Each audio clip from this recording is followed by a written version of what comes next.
Tewksbury, Massachusetts, in the mid-90s was a great place to be a kid. Main Street alone was chock full of kid-friendly activities. There was an enormous outside go-kart track with a huge arcade full of the best games from the 80s and 90s. I remember spending hours playing the alligator version of Whack-A-Mole. I loved the sound they made when you hit them. Then, just down the street was Toontown. It wasn't anything special, just a typical 90s music store. But they had that cute little dog with the bandana, who showed up in every commercial. Though I've long since forgotten the little guy's name, he was really cute, and whenever I'd go in to buy a new cassette tape, he'd be there to greet me at the door. Out of all the places I went to as a kid, Funland was by far the greatest. They had their own go-kart track, a small one for little kids and a larger one for bigger kids. It wasn't as big or as fancy as the one down the street, but it was still fun. There were batting cages too, lots of them.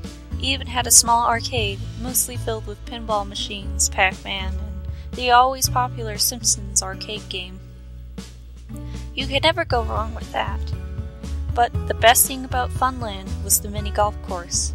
It was the only one in the area at the time, and in the eyes of a 10-year-old kid, the place was huge. The iconic spaceship with the Funland logo sat in the center of the park. You could see it from the street, along with the giant giraffe statue that stared into the parking lot, smiling down at you as you entered. There were other memorable statues too, including a pink elephant and a large dollhouse that sat in the back corner. But the greatest part of the entire park was the 18th hole.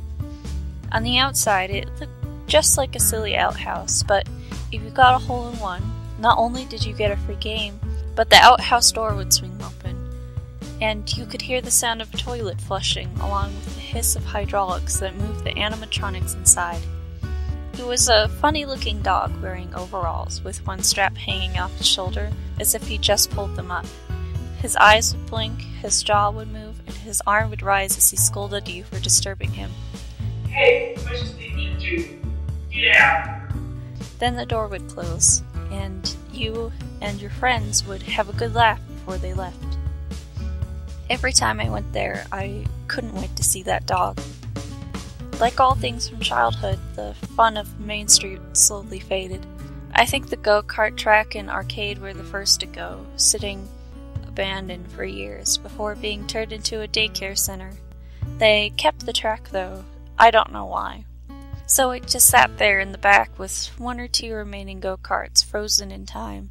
Then Toontown went out of business, unable to keep up with the bigger music chains like Newberry Comics and FYE. I imagine that cute little dog was to be dead by now. Last to go, of course, was Funland. It was painful to see it start to rot and decay in its last few years of life. The paint on the animal statues faded, the eyes of the giraffe looking sadly out into the emptying parking lot, as less and less visitors came to see it. When the park officially closed, I was heartbroken. I used to drive by on my way to work, watching it slowly rot away. The elephant eventually tipped over on its side. The chain around its huge stump of a foot had been keeping it lashed to the ground, now visible and exposed. The doors and windows of the dollhouse were broken and shattered as if it were a real abandoned house. The outhouse door remained closed, the wood cracking with age. I could only imagine what the poor animatronic dog inside looked like. Eventually, nature reclaimed the once thriving park, and I could no longer see into it. All that remained visible was the head of the giraffe, peeking out over the rusted fence. Curiosity got to the best of me, so I gathered my two friends, Kevin and Zach, one night, and we decided to break in and reminisce about our childhood.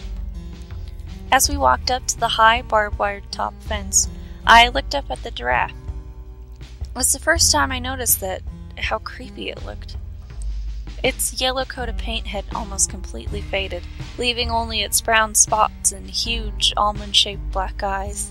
Continuing on, we snuck into the back of the park, near the batting cages. Zach had brought a pair of garden shears, and he cut the fence open, just enough for us to squeeze through. As I entered the park for the first time in what must have been over a decade, I looked around in complete awe. I was so excited. Everything was just how I remembered. The go-karts were still there on the track, the batting cages still had balls in them, but the arcade was all boarded up, and the mini golf course was covered in trees and it was damp with overflow from the nearby swamp. I sighed, saddened by the sight of what was once a happy and magical place from my childhood. But seeing it all again made my body shiver in excitement. So did the creepy feeling from the old abandoned park gave off at night. I never really noticed until then. We went through the course in order, starting at the first hole. There was nothing special, just the usual challenge mounds of fake grass, now moist with rain. The swamp hadn't reached that far yet. As we continued, we walked past the pink elephant, now a shade of ghostly white. He lay on his side, eyes staring out vacantly into the park, as if he had just expired. I ran my fingers over his massive head before moving on. The dollhouse was the next memorable thing we came across. It looked like a miniature haunted house. Half expected the broken doors and windows to be boarded up like the arcade was, but you could still see the inside. Little pieces of furniture were all toppled over and spilled out onto the ground. This was the part of the park where the swamp had begun to creep in. The smell wasn't as bad as I thought it would be. I grew up in Tewksbury, which was covered in swamps, but we couldn't reach the entire back section unless we wanted to wade through the disgusting water. Our only choice was to head straight to the 18th hole. Finally, the part of the park I wanted to see the most. More than anything, I wanted to see that dog again. It was half nostalgia, half an exciting sort of fear of what it would look like. Was it even still there? Was it in good condition, preserved by the outhouse? Or was it like everything else in the park, sad and neglected all this time? I couldn't wait to find out. "Did you bring it?" I asked Kevin. He nodded and handed me one of his dad's golf balls. I held it in my hand, sighing deeply as I ran my thumb over the grooves, stepped up to the outhouse and peered inside, where I knew the hole would be. There was a sudden flash of light, temporarily blinding me. "What the fuck, Zach?" I yelled, blinking away the yellow spots in my eyes. "I was just trying to help," he replied moodily. "Let's just hurry up and get out of here." "Yeah," added Kevin. "This place is giving me the creeps." "Not until I see him," I snapped. I'm sure I must have sounded crazy. I was talking about the dog as if it were a person. To me, he was more than that. To me, he was more than just a sideshow attraction to be gawked at. He was a part of my childhood. It was like I was about to meet an old friend that I hadn't seen in ages. My friends didn't reply. Zach simply kept his flashlight pointed beneath the outhouse, and Kevin sighed in annoyance, tapping his foot impatiently. But now we could all see it, the hole, the white tube in the ground that brought the golf ball back into the little hut outside the arcade. It was barely visible over the mound created by the fake turf, but it was still there, and I had a clear shot. I placed the ball on the ground and, aiming carefully, rolled it towards the hole. We could hear the ball enter the pipe, the sound of swirling down into the ground echoing in the silent park. Zach and I stepped back beside Kevin, the light now shining on the outhouse itself. I clenched my fist in anticipation, wishing with all my heart that it would somehow still work, that the door would open and the dog would still be there, and he would scold me like he always did. It was a stupid wish. We all jumped at the sudden sound of the once familiar flushing noise, now slightly distorted. Then the doors began to open and a loud hiss of hydraulics resonated through the night. We stood there breathless and silent. It worked. We actually made it work. After all these years, I'd finally get to see him again. I was so happy that I could feel the sides of my mouth curl into a magnificent smile, as if I were a child opening a present. But the present isn't what I was expecting at all. There he stood, my once familiar friend, my reward for getting a hole-in-one, but I could hardly recognize him. The fur that covered his middle frame was matted and wet, and his overalls hung loose around him, like they would on someone who lost a great deal of weight.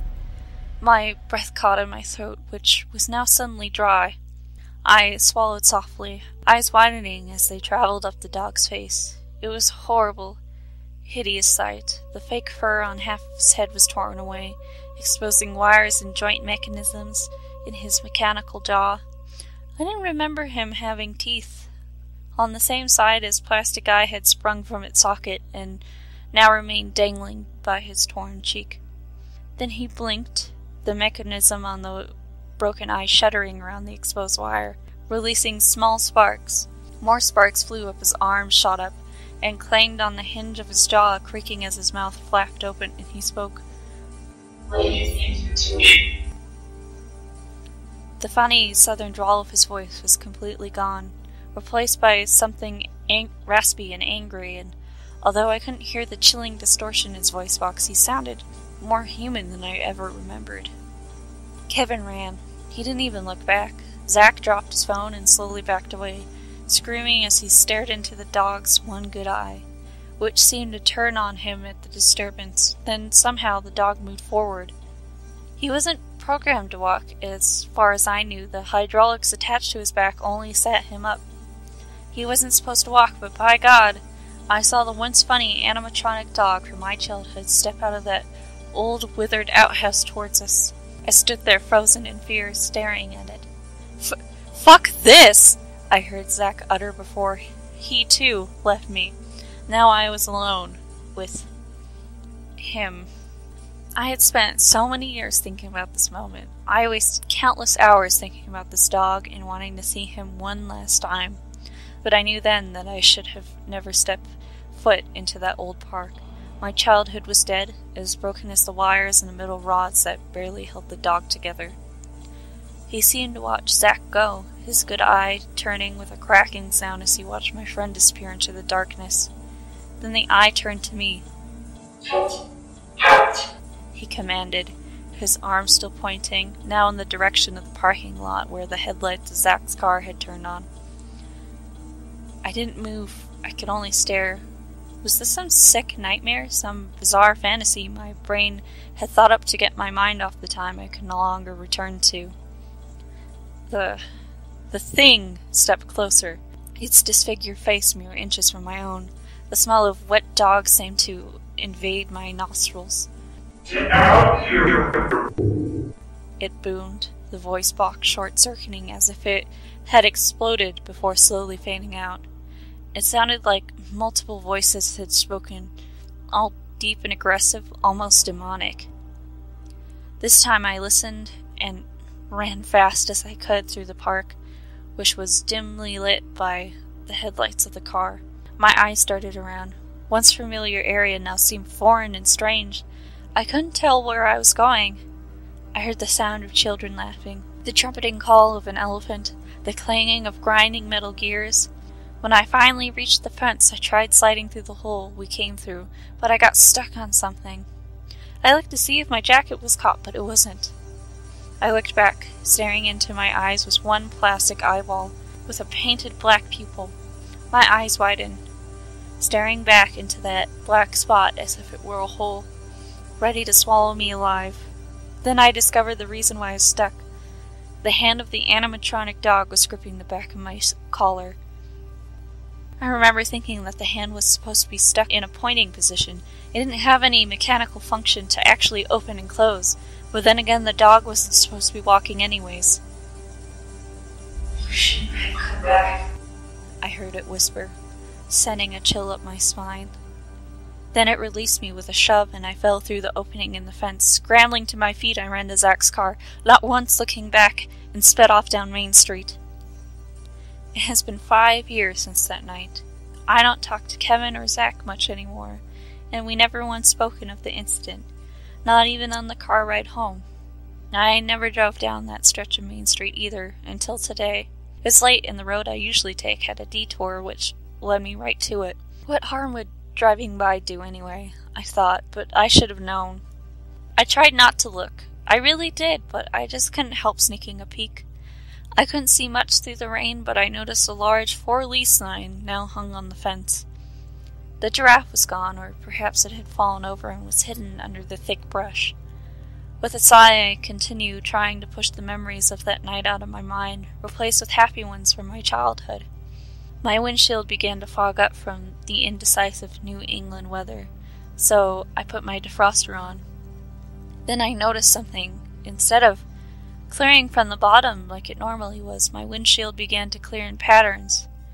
It had formed words. I stared back at them, hoping with all hope that it was just a fluke or a fragment of my imagination, but the message was clear. Don't come back. When the police asked me what caused me to crash into the pole just outside the abandoned park, all I could do was wrap the blanket they gave me tightly around myself as I stared back towards the bushes and trees that concealed the location of the 18th hole. Dog was all I could tell them. It was that dog.